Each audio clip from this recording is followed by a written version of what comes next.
hey hey hey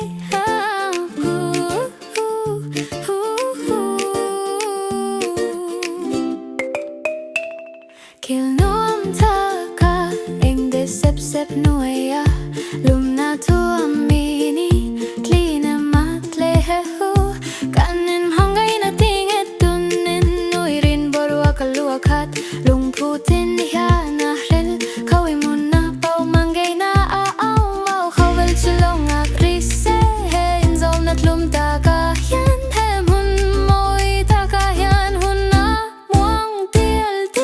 lim takin kan lam arsileng kulalang main khawel de sep-ah hian nang le kay chau nuai hau leh mumang tenen hun limam te hiliam tirin hen ul him na khat hian kan thilung te ain zom tlat ani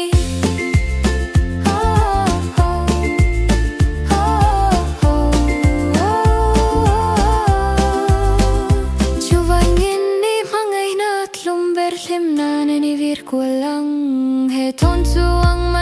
Mawi na hian nang leh kay tau bao tin hian hmangaihna lare ma kan nim fiam na mun nuam hian ni zong